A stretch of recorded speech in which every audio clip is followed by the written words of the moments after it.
أعوذ بالله من الشيطان الرجيم بسم الله الرحمن الرحيم يا أيها الذين آمنوا لا تقولوا راعنا وقولوا انظرنا واسمعوا وللكافرين عذاب أليم ما يود الذين كفروا من أهل الكتاب ولا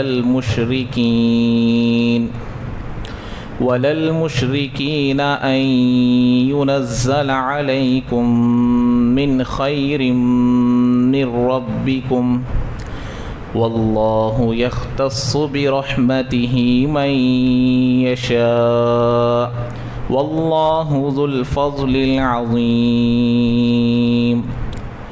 صدق اللہ العظیم۔ گزشتہ پیر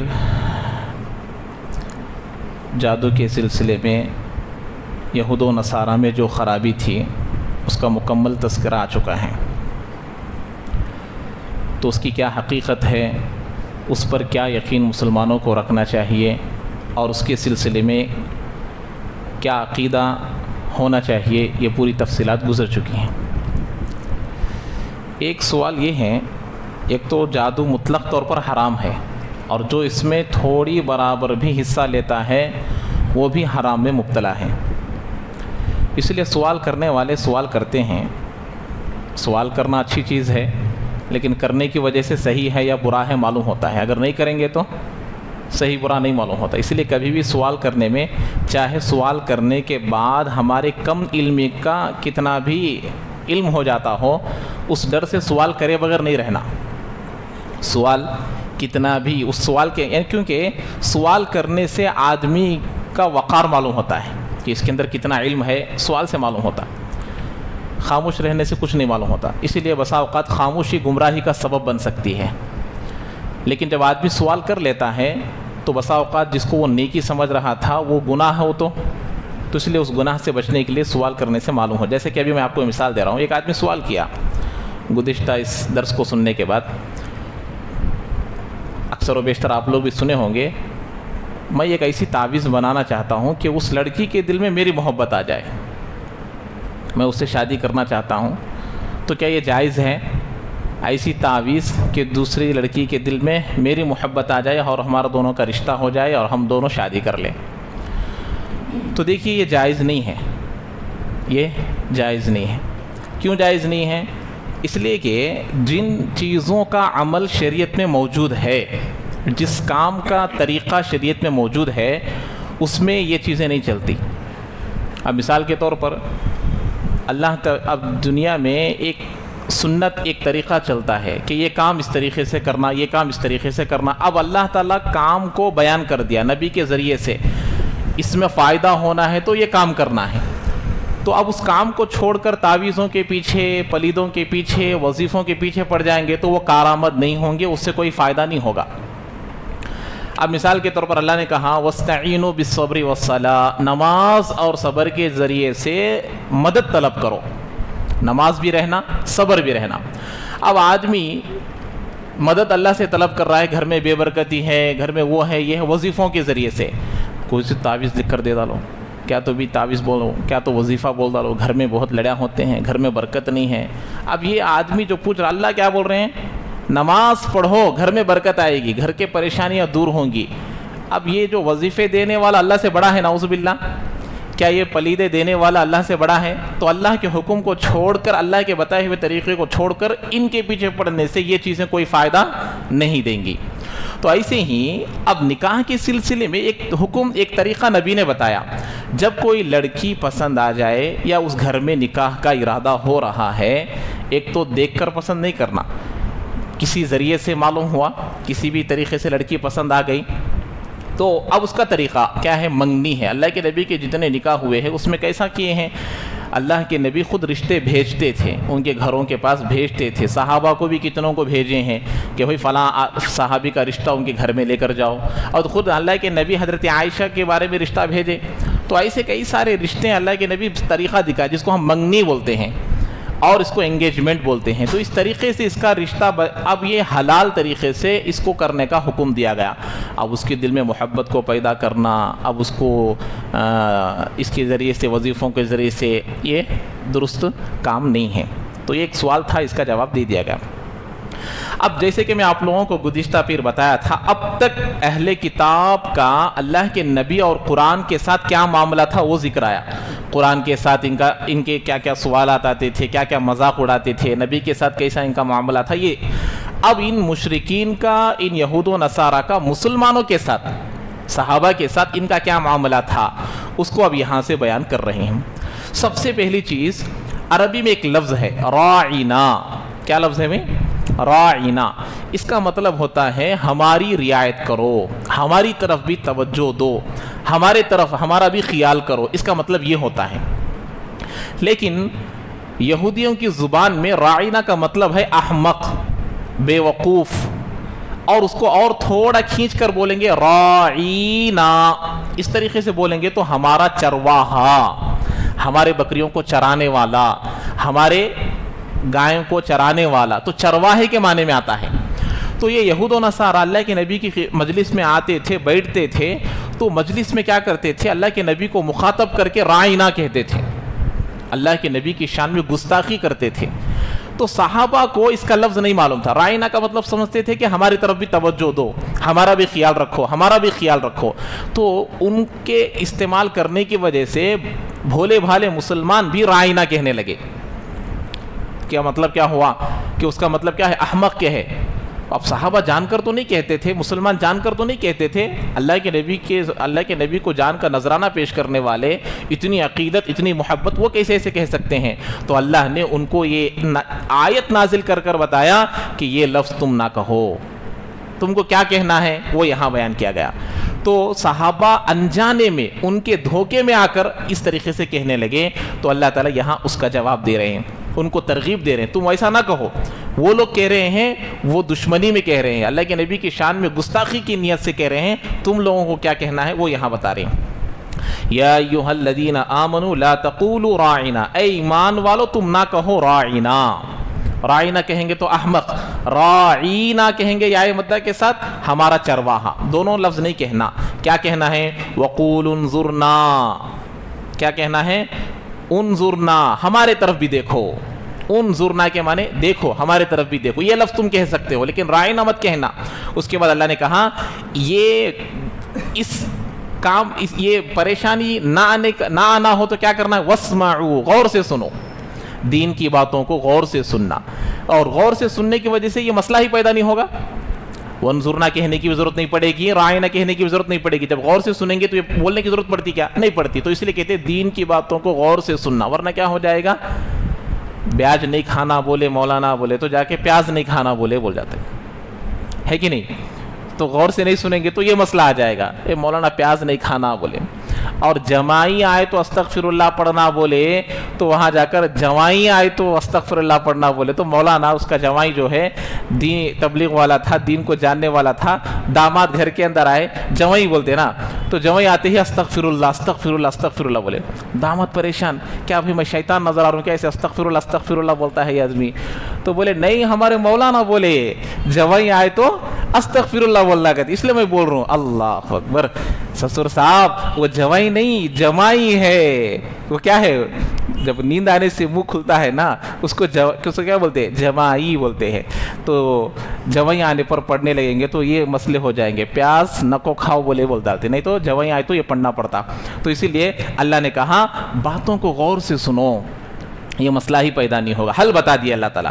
وَلِلْكَافِرِينَ عَذَابٌ عَلِيمٌ، کافروں کے لیے دردناک عذاب ہے. یہ جو اللہ کے نبی کی شان میں گستاخی کر رہے ہیں، راعینا کہہ رہے ہیں، ان کو دردناک عذاب اللہ تعالیٰ دینے والے ہیں. اب اس کے بعد دیکھیے، اللہ کے نبی علیہ الصلوۃ والسلام اور صحابہ جب مکہ چھوڑ کر مدینہ گئے، ہجرت کیے، تو اللہ تعالیٰ ان کو ترقی دیا. اللہ تعالیٰ وہاں پر بہت سارے فتوحات کے دروازوں کو کھولا. وہاں پر غریبی چلے گئی، مالداری آ گئی، سہولتیں آ گئی. اس چیز کو دیکھ کر یہود و نصارہ کا دل جو ہے وہ پریشان ہونے لگا اور دشمنی بڑھنے لگی. تو اب یہاں پر وہی بتا رہے ہیں اللہ تعالیٰ کہ تمہاری ترقی کو دیکھ کر ان کو سکون نہیں ملے گا، تمہارے اندر سہولتوں کو دیکھ کر ان کو پریشانی ہوگی، اس کو بیان کر رہے ہیں۔ ما یود الذین کفروا من اہل الکتاب، نہیں چاہیں گے جنہوں نے کفر کیا اہل کتاب میں سے، کون؟ یہود و نصارہ، نہیں چاہیں گے، وللمشرکین، اور نہ ہی مشرکین، مکہ کے مشرکین، مدینہ کے یہود و نصارہ کبھی بھی نہیں چاہیں گے کیا؟ اَيُّنَزَّلَ عَلَيْكُم مِّن خَيْرٍ مِّن رَبِّكُم، کہ نازل ہو جائے تم پر تمہارے رب کے جانب سے کوئی بھلائی، کوئی خیر، اللہ کے جانب سے تم پر کوئی اچھی چیز اترے، یہ یہود و نصارہ نہیں چاہیں گے، مشرکین بھی نہیں چاہیں گے۔ آج کے زمانے میں بھی یہی ہے، مسلمانوں کی ترقی کو یہ نہیں چاہتے، مسلمانوں کے بڑھوتری کو یہ نہیں چاہتے، مسلمانوں کے آگے بڑھنے کو، عروج کو یہ ہرگز نہیں چاہتے، یہ قیامت تک کا مشرکین بھی یہی حال ہے، وہ بھی نہیں چاہتے۔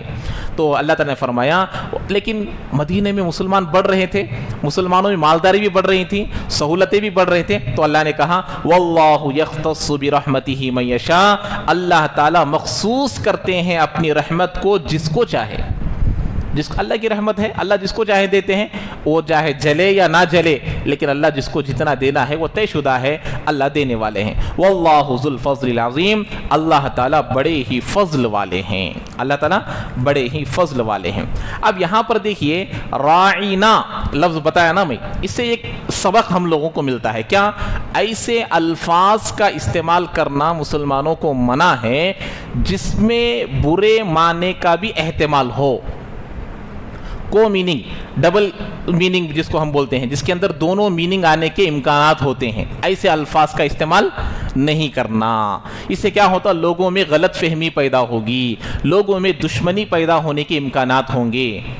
یہ کالج کے لڑکوں میں زیادہ ڈبل میننگ الفاظ کو استعمال کرتے ہیں، جملوں کو استعمال کرتے ہیں، سینٹنسز کو استعمال کرتے ہیں جس میں دونوں معنی، جب اس کو بولتے کیا ایسا بول رہا، نہیں میرا مطلب یہ تھا بولتے، تو یہاں اس سے یہ سبق مل رہا کبھی بھی دو معنی جس میں ہوتے ہیں ان کو بھی استعمال نہیں کرنا، اور جس میں غلط معنی کے احتمال ہو اس کو بھی استعمال نہیں کرنا۔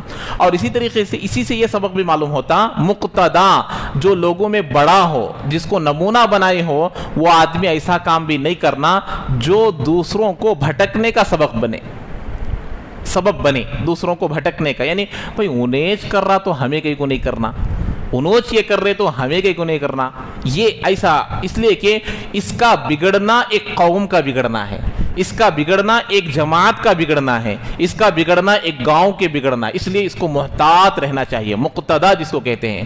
جیسے ایک مسجد کا امام ہے، مولانا ہے، امیر صاحب ہے، بڑے دین متقی پرہیزگار ہے، جن کو لوگ بڑی نگاہ سے دیکھتے ہیں، ان کو کبھی بھی برے کاموں میں مبتلا نہیں ہونا چاہیے، ورنہ کیا ہوگا؟ لوگ گمراہ ہو جائیں گے۔ اس سے یہ سبق بھی ہم کو حاصل ہوتا ہے۔ اسی لیے ایک جملہ ہے اتقوا مواضع التہم، تہمت لگنے والے جگہوں سے بچو۔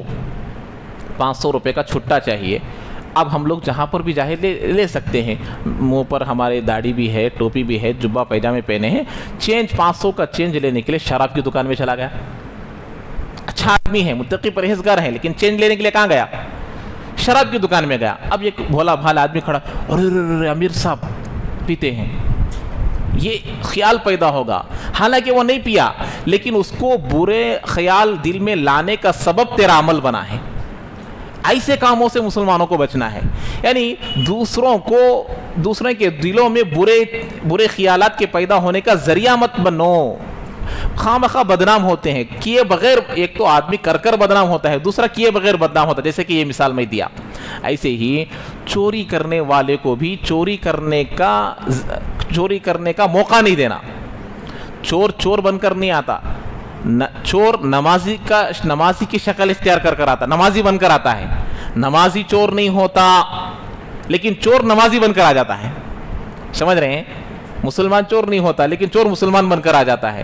تو اب ہم اس کو چوری کرنے کا سبب نہیں دینا۔ موبائل بازو میں رکھے تھے، نماز پڑھ کر چلا گیا، اب چور آئے گا، نگاہ پڑی تو اس کو چوری کرنے کا موقع ہم دے رہے ہیں، چوری کرنے کا موقع ہم اس کو دے رہے ہیں۔ تو ایسے ہی یہ بھی ایک خیال رکھنے کی بات ہے۔ اپنے ویلٹ، اپنے پرس جو ہے نکال کر آدمی وضو کرنے کے وقت میں وضو خانے پر رکھ دیا۔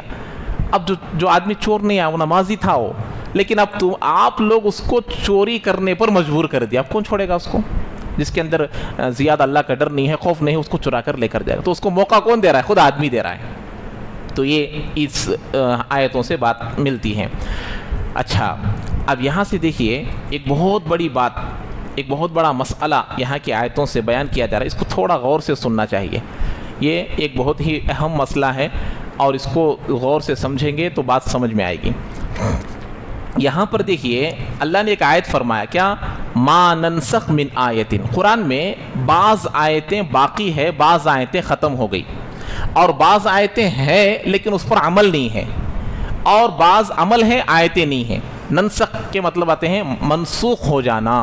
جیسے حکومت کسی رول کو لے کر آتی ہے، ایک مدت تک، ایک پیریڈ تک وہ حکم رہتا ہے، وہ رول رہتا ہے، بعد میں اس کو منسوخ کر دیتے ہیں، اب بعد میں اس پر عمل کرنے کی ضرورت نہیں رہتی۔ تو ایسے ہی اللہ تعالیٰ بھی قرآن میں کہہ رہے ہیں کہ ہم بسا اوقات کچھ آیتوں کو منسوخ کر دیتے ہیں، ختم کر دیتے ہیں، یا اس کو بھلا دیتے ہیں، اور پھر اس کے بعد اسی جیسی آیت کو لے کر آتے ہیں، یا پھر اس سے اچھی آیت کو لے کر آتے ہیں۔ اور اس کو لے کر آنے کی وجہ کیا ہے؟ یا تو لوگوں میں سہولت کو پیدا کرنا، یا پھر اس میں اجر کو بڑھانا۔ دو حکمتیں ہیں، آیت کو منسوخ کرنے کی دو حکمتیں ہیں۔ ایک کیا ہے؟ اس میں اجر کو بڑھانا، یا پھر سہولت کو پیدا کرنا۔ اب بات سمجھ میں آ رہی ہے؟ اس کو کہتے ہیں ناسخ منسوخ، کسی آیت کو ختم کر دینا۔ اب یہاں پر اسی کو میں تفصیل کے ساتھ بیان کروں گا۔ دیکھیے نسخ کس کو کہتے ہیں؟ نسخ کا معنی ہے ہٹانا، بدلنا، منتقل کرنا، یہ لفظی معنی ہے۔ اصطلاحی معنی کیا ہے؟ یہ اصطلاحی معنی آتا ہے نسخ فی الشرائع۔ ایک نسخ کی دو قسمیں ہیں، اصطلاحی معنی دو ہیں، ایک ہے نسخ فی الشرائع اور دوسرا ہے نسخ فی الشریعہ، دو ہے۔ جیسے آدم علیہ السلام آئے، اللہ نے ان کو ایک شریعت دی، نوح علیہ السلام آ گئے، ان کی شریعت منسوخ ہو گئی۔ موسیٰ علیہ السلام آئے، نوح علیہ السلام کی شریعت چلے گئی۔ اب دوسرے عیسیٰ علیہ السلام آئے، موسیٰ علیہ السلام کی شریعت چلے گئی۔ اس کو کہتے ہیں نسخ فی الشرائع۔ اور نسخ فی الشریعہ کیا ہے؟ ایک ہی شریعت میں حکموں کا بدلنا۔ جیسے کہ مثال میں آپ ہی کو دیتا ہوں، ہمارے دین میں ہمارے نبی آنے کے بعد 2 نمازیں فرض تھی۔ اللہ کے نبی جب معراج میں گئے تو 2 منسوخ ہو کر 5 ہو گئے، سمجھ رہے ہیں؟ ایسے ہی قبلہ پہلے بیت المقدس تھا، 17 مہینے مسلمان اس طرف منہ کر کر نماز پڑھے، اور بعد میں اس کو کیا کر دیا گیا؟ مکے کی طرف پھیر دیا گیا۔ تو اس کو کہتے ہیں نسخ فی الشریعہ، ایک ہی شریعت میں حکم بدلتے رہتے ہیں، اور پیچھے کا حکم کیا ہو جاتا؟ ختم ہو جاتا، مسخ ہو جاتا، منسوخ ہو جاتا، اس کو کہتے ہیں نسخ فی الشریعہ۔ بات سمجھ میں آئی؟ اب اس کے بعد دیکھیے یہودیت اور برہمنیت، یہ دونوں کیا ہے معلوم؟ منسوخ کے قائل نہیں ہے۔ ہمارا دین تعبید کے قائل ہے، وہ قیامت تک کے لیے ہمارا دین قائم ہے۔ حالانکہ موسیٰ علیہ السلام سے پہلے شریعتوں کو وہ منسوخ مانتے ہیں۔ موسیٰ علیہ السلام سے پہلے کون آئے؟ اب سلیمان علیہ السلام آئے، داؤد علیہ السلام آئے، ابراہیم علیہ السلام آئے، اور اسی طریقے سے نوح علیہ السلام آئے، آدم علیہ السلام، ان پوری شریعت کو منسوخ مانتے ہیں۔ لیکن موسیٰ علیہ جیسے اس سے پہلے کو منسوخ مانتے ہیں، بعد میں بھی ماننا نا، وہ نہیں مانتے۔ اس لیے وہ کہتے ہیں موسیٰ علیہ السلام قیامت تک کے لیے نبی ہے، ہماری یہودیت قیامت تک کے لیے ہے، یہ غلط ہے۔ تو برہمنیت، ہندوازم، یہ بھی اپنے دین کو ہمیشہ کے لیے مانتے ہیں، اور یہود یہ بھی اپنے دین کو قیامت تک کے لیے مانتے ہیں۔ حالانکہ بالکل ان کے عقیدے بالکل غلط ہے، یہ اس کی کوئی حقیقت نہیں ہے۔ اب دیکھیے سورہ اعلیٰ ہر ایک کو معلوم ہے، اس میں اللہ نے کہا سَنُقْرِئُكَ فَلَا تَنْسَىٰ، ہم آپ پر قرآن کو نازل کریں گے، آپ نہیں بھولیں گے۔ ایک ہے منسوخ کرنا، دوسرا ہے بھلا دینا۔ اللہ بسا اوقات نبی سے وہ اس آیت کو بھلا دیتے ہیں۔ اس کی کچھ مثالیں ہیں، آپ سمجھیں گے تو بات سمجھ میں آئے گی۔ ایک دیکھیے، اچھا یہ ناسخ منسوخ اللہ کیوں کرتے ہیں اس کو بھی میں آگے بتاؤں گا۔ سب سے پہلی چیز آپ لوگوں کو معلوم ہونا ہے، فعل الحکیم لا یخلو عن الحکمہ، اللہ حکیم ہے، حکیم کا کام حکمت سے خالی نہیں ہوتا، حکیم کا کام حکمت سے خالی نہیں ہوتا، لیکن وہ حکمت ہر ایک کو سمجھ میں آنا بھی ضروری نہیں ہے۔ جیسے اب ایک ڈاکٹر ہے، ایک آدمی کو پہلے ایک ٹیبلٹ لکھ کر دے دیا، اب وہ 8 دن تک استعمال کیا، جیسے 8 دن ہو گئے، 8 دن سے پہلے بولتا 5 دن میں میرے پاس آئیے، اور 3 دن کے ٹیبلٹس باقی ہے۔ اب وہ چیک کرتا ہے، چیک کرنے کے بعد، چیک اپ کرنے کے بعد 3 دن کے گولیاں باقی رہنے کے باوجود بھی کیا کہتا؟ اس کو ڈراپ کر دیجئے، اس کو اب استعمال مت کیجئے، میں دوسرے ٹیبلٹس لکھ کر دے رہا ہوں۔ تو اب یہ اس کو بیوقوفی بولیں گے کیا؟ اس کو بیوقوف بولیں گے، اس کو دیوانہ بولیں گے، اس کو دانش مند بولیں گے، اس کو ہوشیار بولیں گے کہ اس کے اندر بیمار شخص کو، پیشنٹ کو جانچنے کی پوری صلاحیت آ گئی ہے۔ اللہ حکیموں کا حکیم ہے، اللہ کو نہیں معلوم ہوگا کہ کس آدمی کو، کس امت کو کون سا حکم کب تک رہنا اور کیسے رہنا، یہ اللہ کو معلوم ہے۔ اس لیے بسا اوقات احکام کو بدل دیتے ہیں۔ 2 نمازیں رکھا تھا 5 کر دیے۔ بیت المقدس کو کیوں رکھے تھے؟ سیقول کے شروع میں تفصیل کے ساتھ بحث آئے گی۔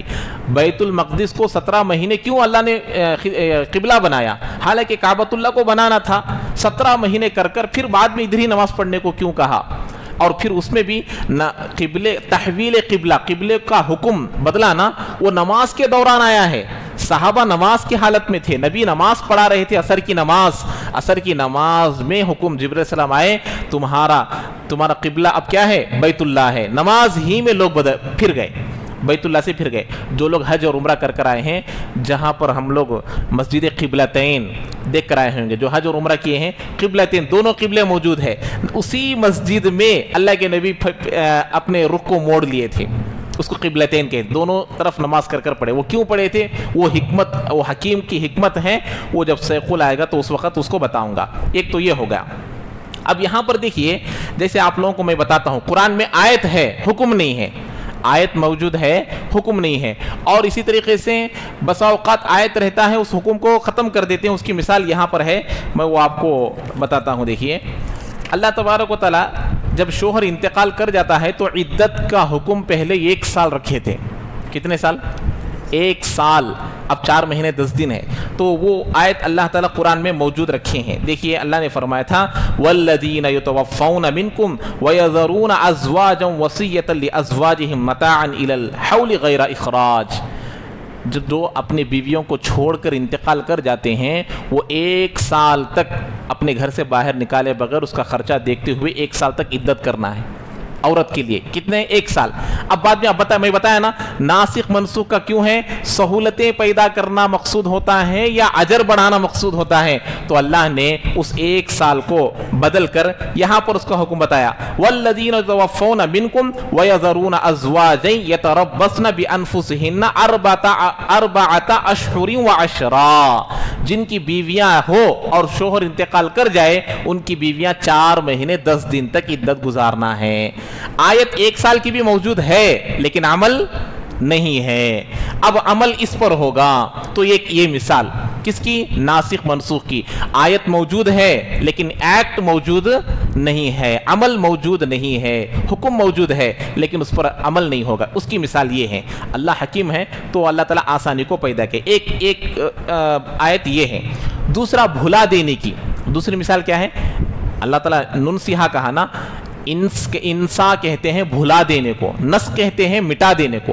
اب انسا کی مثالیں دیکھیے، اللہ تبارک و تعالی نسیان کی جو مثالیں ہیں اس کو بیان کرتے ہیں۔ کیا ہیں؟ تلاوت کو ختم کر دیا۔ قرآن میں آیت نہیں ہے، حکم موجود ہے، سمجھ رہے ہیں؟ اب یہاں پر جو آیا تھا کیا تھا؟ آیت ہے، عمل نہیں ہے۔ اب عمل ہے، آیت نہیں ہے۔ وہ کیا ہے؟ جب کوئی مرد اور عورت، وہ آیت بھی موجود ہے، کیا ہے؟ رجم الشیخ والشیخۃ اذا زنیا فرجموہما نکالا من اللہ واللہ عزیز حکیم۔ جب شادی شدہ مرد عورت زنا کرتے ہیں تو تم ان دونوں کو رجم کرو، یہ اللہ کی جانب سے ان کے لیے سزا ہے۔ یہ آیت نہیں ہے، لیکن رجم اب بھی اسلامی حکومت میں موجود ہے۔ شادی شدہ مرد عورت اگر زنا کریں گے تو ان دونوں کو کیا کرنا ہے؟ پتھروں سے مار کر ختم کر دینا ہے۔ یہ حکم آج بھی اسلامی حکومت میں ہے، چلے گا۔ تو معلوم ہوا یہ آیت نہیں ہے لیکن حکم موجود ہے۔ اس کی مثال، اس آیت کو بھلا دیا گیا، حدیثوں میں موجود ہے، وہ آیت باقی نہیں رہی۔ یہ تفسیر ابن کثیر میں یہ آیت موجود ہے اس میں۔ اسی طریقے سے کتاب المغازی، بخاری شریف میں ایک کتاب ہے کتاب المغازی، جنگوں کا تذکرہ ہے اس میں، اللہ کے نبی کتنے غزوات کیے، جنگ کتنے ہوئے، صحابہ کتنے جنگ کیے تھے، سب ہے اس میں۔ ایک قبائل والے کیا ہیں؟ قبیلے رعل اور زکوان والے اللہ کے نبی کے پاس آ کر کہنے لگے، اے اللہ کے نبی، ہمارے لیے دین سکھلانے کے لیے، قرآن سکھلانے کے لیے ہمارے لیے آپ کے صحابہ کو بھیجو، قاریوں کو بھیجو۔ اللہ کے نبی متاثر ہو گئے کہ بھائی دین سیکھنے کے لیے آئے ہیں، دین کے طلب میں آئے ہیں، 70 قاریوں کو بھیجے. کتنے؟ 70 قاریوں کو، صرف صحابہ نہیں، قاریوں کو بھیجے. قرآن کے حفظ اور حافظ ہونے کے باوجود قرآن کو بہترین انداز میں پڑھنے والے 70 صحابہ کو بھیجے تاکہ وہاں جا کر لوگوں کو قرآن سکھائے، دین سکھائے. جب یہ لوگ وہاں گئے، بیر معونہ ایک کنویں کا نام ہے، وہاں جاتے ہی سب صحابہ کو شہید کر دیے. 70 کے 70 صحابہ کو شہید کر دیے. ان کے ایک امیر تھے، ان کا نام تھا حرام ابن ملحان، ان کے امیر تھے. یہ صحابہ کو ٹیچ کر رہے تھے، پڑھا رہے تھے. پیچھے سے ایک آدمی آ کر نیزہ مارا، شہید ہو گئے. اس وقت ان کے زبان سے ایک جملہ نکلا، وہ جملہ قرآن میں نازل ہوا. قرآن میں نازل ہوا. تھوڑے دن تک وہ آیت باقی رہی، اللہ نے اس کو بھلا دیا. وہ جملہ کیا تھا؟ وہ تھا انا قد لقینا ربنا فرضی عنا ورزانا. اے اللہ ہمارے اس واقعے کو کیسا بھی کر کر ہمارے نبی تک پہنچا دے. یہ صحابہ جب شہید ہو رہے تھے، اللہ کے نبی ایک امید سے بھیجے تھے دین سکھلانے کے لیے. وہ بہت ہی امید لیے ہوئے ہیں. وہ ابھی بھی سمجھتے ہوں گے کہ ہم دین سکھا رہے ہیں، ہماری خبر کو ہمارے نبی تک کیسا بھی کر کے پہنچا دے. تو اللہ تعالیٰ ان کے اس جملے کو اور اس احوال کو پہنچا دیے قرآن کے ذریعے سے، وحی کے ذریعے سے. اور انہوں نے اس وقت کیا کہا؟ انا قد لقینا ربنا، اے اللہ کے نبی ہم اپنے رب سے مل گئے ہیں، ہم اپنے پروردگار سے مل گئے ہیں، ملاقات ہماری اپنے پروردگار سے ہو چکی ہیں. فرضی عنا، ہمارا اللہ ہم سے راضی ہو گیا ہے، ہمارا اللہ ہم سے راضی ہو گیا ہے. ورزانا، اور ہم بھی راضی ہیں. یہ جملہ اللہ کے نبی کو پہنچا جب ان کے امیر ابن حرام ابن ملجان، جو بتایا نام امیر، جب ان کو نیزہ مارا تو وہ کہنے لگے فستو بربک الکعبہ، اس کعبہ کے رب کی قسم میں کامیاب ہو گیا. اس کے بعد یہ جملہ وہاں پہنچا اور قرآن میں یہ آیت تھا، صحابہ پڑھے ہیں، بعد میں اللہ تعالیٰ اس کو بھلا دیے. تو یہ بھلانے کی مثال ہے. اسی طریقے سے اور ایک مثال حدیث میں ہے، اب قرآن میں نہیں ہے. کیا ہے وہ؟ لوکان ابن آدم وادیا من الذهب لاحب ان يكون له ثانيا. حدیث پاک میں آیا ابن آدم کو ایک سونے کی وادی مل جائے، وہ ایک پر خاموش نہیں رہے گا، دوسری کی تلاش کرے گا. لوکان وادیان، اب وہ دو بھی اس کو مل جائے، لاحب ان يكون له ثالثا، وہ تیسرے کی تلاش میں نکلے گا. یہ آیت تھی پہلے، اللہ نے اس کو بھلا دیا، لیکن حدیث میں موجود ہے. تو یہ مثال ہے. اللہ تبارک و تعالیٰ کس کو باقی رکھنا، کس کو ختم کرنا کس کو معلوم ہے؟ اللہ کو معلوم ہے. یہ ایک مثال دیے. اسی طریقے سے ایک آیت تھی پہلے قرآن میں، اللہ نے اس کو بھلا دیا. وہ کیا ہے؟ ان اللہ لیؤید ھذا الدین برجال ما لهم فی الآخرۃ من خلاق. اللہ تعالیٰ اپنے دین کی مدد کچھ ایسے لوگوں سے لیتے ہیں. کیا لیتے ہیں؟ دین کی مدد کچھ ایسے لوگوں سے لیتے ہیں، اس مدد کے بدلے میں آخرت میں ان کو کچھ بھی نہیں ملے گا. مدد لیں گے، وہ کوئی بھی ہو سکتا ہے، ظالم بھی ہو سکتا ہے، مسلمان بھی ہو سکتا ہے، غیر بھی ہو سکتا ہے، لیکن اللہ کو اپنا دین کی حفاظت کرنا ہے، کسی سے بھی لے سکتا ہے. یہ آیت تھی، لیکن بعد میں اللہ نے اس آیت کو منسوخ کر دیا، یعنی کہ اس کو بھلا دیا. اب اسی طریقے سے ایک اچھا، اب یہ میں بتایا نا آپ لوگوں کو کیا رجم کرنے کا. رجم کرنے کی آیت نہیں ہے، لیکن رجم باقی ہے.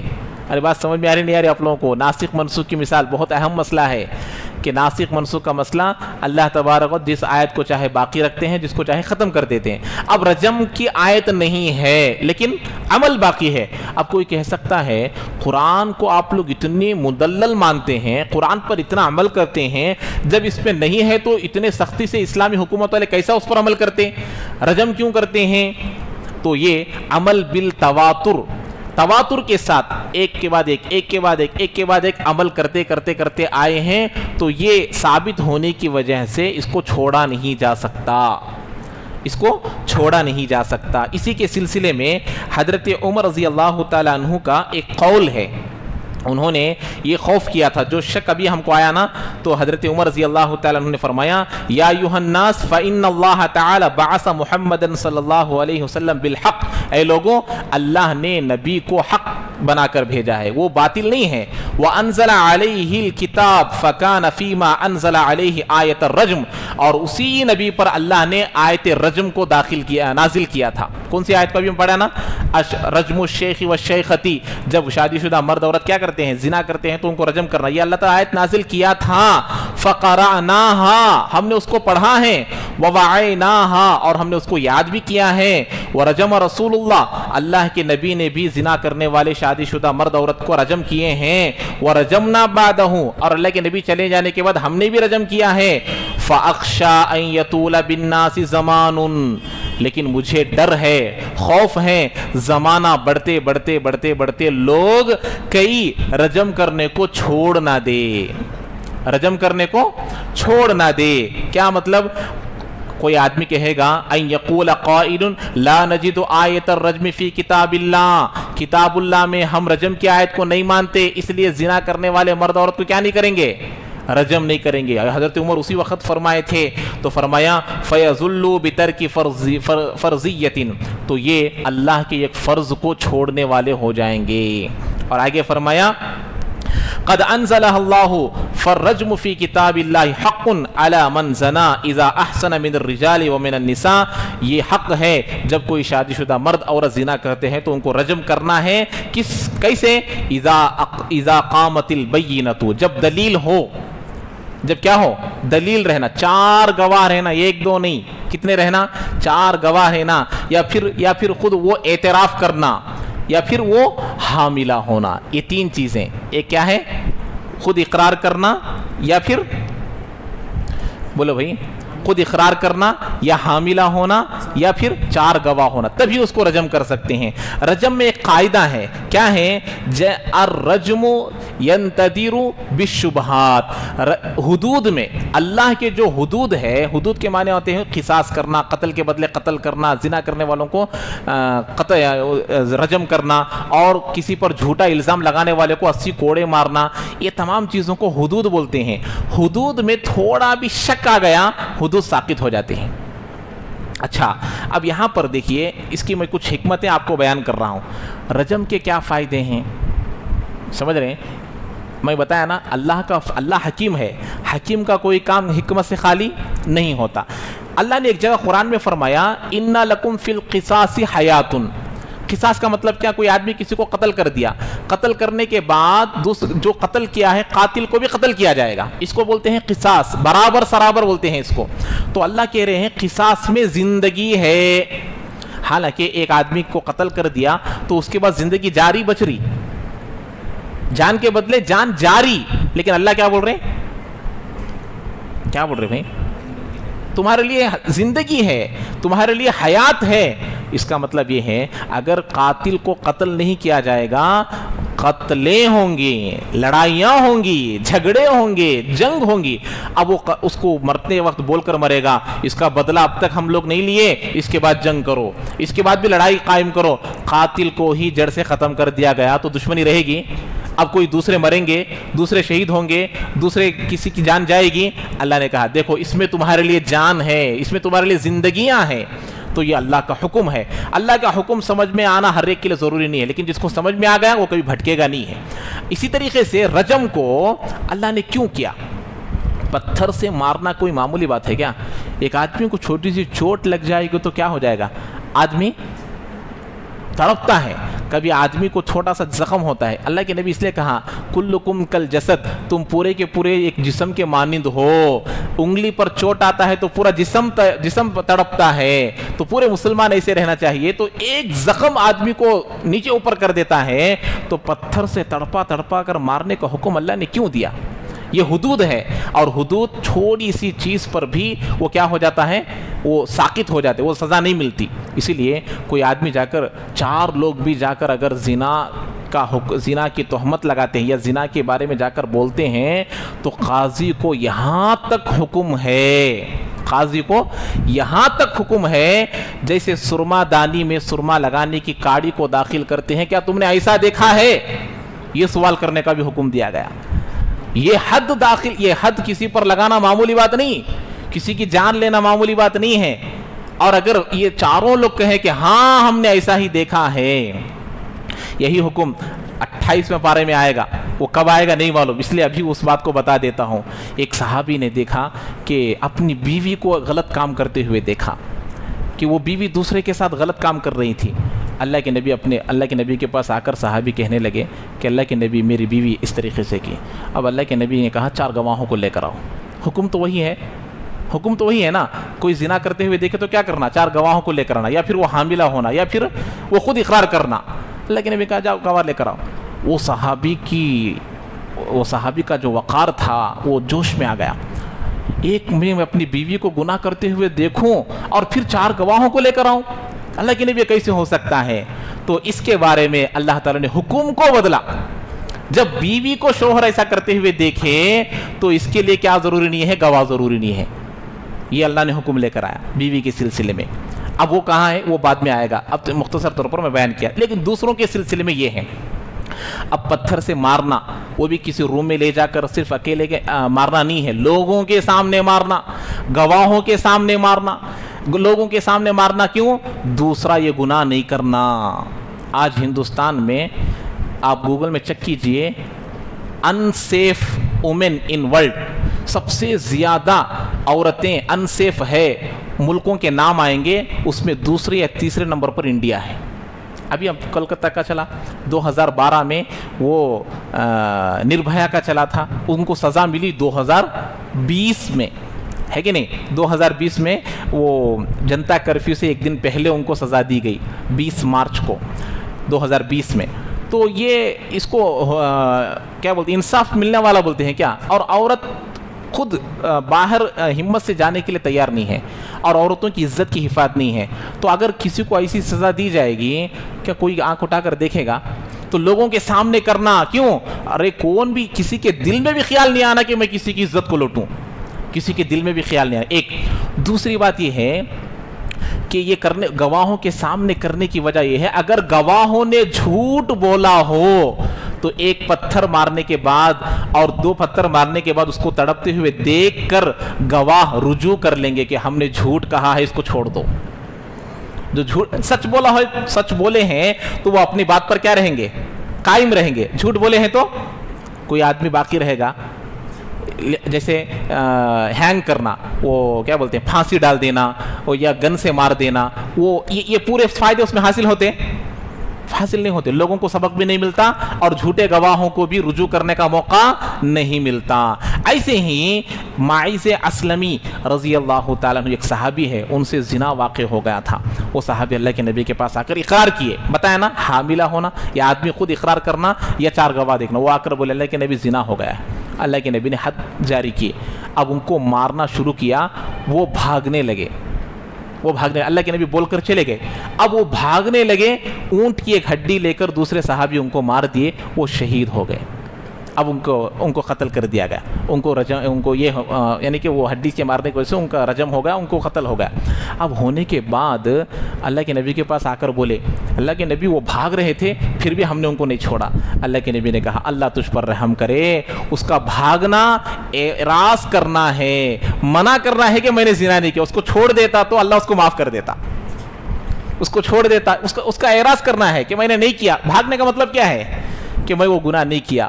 تو یہ حکمتیں اتنی زیادہ رجم میں رکھی گئی ہے، لیکن سزا بھی اتنی سخت، لیکن حکمتیں بھی اتنی زیادہ ہے۔ تو اللہ وہی کہہ رہے ہیں کہ ہم کسی حکم کو لاتے ہیں یا کسی حکم کو نکال دیتے ہیں تو اس میں حکمت ہوتی ہے۔ لا یخلو فعل الحکیم لا یخلو عن الحکمہ، تو اتنی باتیں اس کے اندر پوشیدہ ہے۔ حیاتن کا مطلب سمجھ میں آیا؟ قصاص میں زندگی ہے، رجم میں یہ تمام چیزیں ہیں۔ تو وہی بات اللہ تبارک و تعالی یہاں پر فرما رہے۔ ترجمہ دیکھیے، ما ننسخ من آیت او ننسها نأتی بخیر منها او مثلها، ہم کسی آیت کو منسوخ کر دیتے ہیں یا پھر اس کو بھلا دیتے ہیں اور پھر لے کر آتے ہیں اس کے علاوہ دوسری آیت کو یا پھر اسی کی جیسی آیت کو۔ ایک حکم کو نکال کر ویسا ہی ایک حکم لے کر آتے ہیں یا اس سے بہتر حکم کو لے کر آتے ہیں۔ بتایا نا، یا تو ثواب میں زیادہ رہتی وہ آیت یا پھر سہولت میں زیادہ رہتی۔ الم تعلم ان اللہ علی کل شیء قدیر، کیا تم لوگ نہیں جانتے کہ اللہ تعالیٰ ہر چیز پر قدرت رکھنے والا ہے؟ یعنی اللہ ایسا کیوں کرتے اس کی وجہ بیان کر رہے. ارے بھائی یہ اللہ تعالیٰ ہر چیز پر قدرت رکھنے والے ہیں، اب وہ جو چاہے کرے گا. کسی کو پوچھنے کا حق ہے؟ جو حکم چاہے لے کر آئے گا، جو حکم نہیں چاہے گا اس کو نکالے گا، کسی کو پوچھنے کا حق نہیں ہے. الم تعلم ان اللہ لہ ملک السماوات والارض، اسی طریقے سے کیا تم نہیں جانتے کہ اللہ تبارک و تعالی اسی کے لیے ہے زمین و آسمان کی بادشاہت، اور جو بادشاہ ہے اس کو پورا اختیار ہے، اس کے اختیار میں کوئی کمی بیشی نہیں ہوگی، اور یہی ناسخ منسوخ کسی حکم کو ختم کرنے کا حق بھی اللہ کو ہے، کسی کو پوچھنے کا حق نہیں ہے. وما لکم من دون اللہ من ولی ولا نصیر، اور نہیں ہے تمہارے لیے اللہ کے علاوہ کوئی دوست اور نہ مددگار. میں سمجھا تھا کہ آج یہ رکوع ختم ہو جائے گا، 13واں رکوع، 12واں رکوع شروع ہوا آج، لیکن یہ ناسخ منسوخ میں ہی بہت وقت لگ گیا ہے. آدھا رکوع ہوا ہے اور آدھا رکوع باقی ہے. اس میں آگے اگلے ہفتہ کیا آئے گا اس کو بھی سن لیجئے. اللہ تبارک و تعالی یہاں پر یہ تو رکوع ہوگا، اس کے بعد یہود و نصارہ کی جو دشمنی ہے یہ دشمنی ختم ہوگی. کب ختم ہوگی اللہ وہ یہاں بتا رہے ہیں، وہ میں انشاءاللہ اگلے پھر بتاؤں گا. اسی طریقے سے انہوں نے یہ کہا تھا کہ اللہ نے ایک نبی کو اپنا بیٹا بنا لیا، اس کا جواب بھی اللہ تعالیٰ دے رہے ہیں، اس کو بھی انشاءاللہ اگلے پیر کو بتاؤں گا. اسی طریقے سے یہ لوگ کہتے تھے جنت میں یہود و نصارہ ہی جائیں گے، کوئی اور نہیں جائیں گے. اب یہاں ان دو آیتوں کو سمجھیے. ایک تو کیا تھا راعینا، اللہ کے نبی کو کیا کہتے تھے؟ راعینا کہنا. اس کا مقصد کیا تھا؟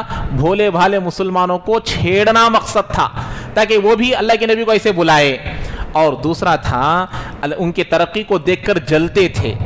تیسری ہوئی یہ ناسخ منسوخ کے مسئلے کو لا کر مسلمانوں کو بولتے تھے اللہ قادر مطلق ہے، تو کیا اللہ ایک ہی مرتبہ صحیح حکم نہیں لا سکتا؟ کیا الگ الگ کئی کو لے کر آتا ہے؟ اس طریقے سے مسلمانوں کے پاس آ کر ان کے ایمان کو کمزور کرتے تھے. تو بتایا نا یہاں سے کیا شروع ہو رہا؟ اہل کتاب کا، یہود و نصارہ کا، مشرکین کا مسلمانوں کے ساتھ کیا معاملہ تھا؟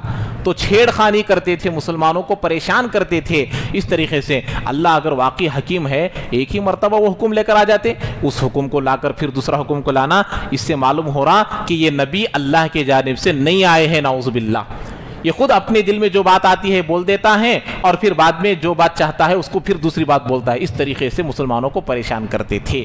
تو اسی تذکرہ یہاں سے چل رہا ہے. تو اگلے ہفتہ انشاءاللہ یہ تمام چیزیں جو ابھی بیان کیا ہوں وہ تفصیل کے ساتھ آئیں گی. اللہ تعالی ہم تمام کو عمل کی توفیق نصیب فرمائے. سبحان اللہ وبحمدہ، سبحانک اللہم وبحمدک، ونشہد ان لا الہ الا انت نستغفرک ونتوب الیک.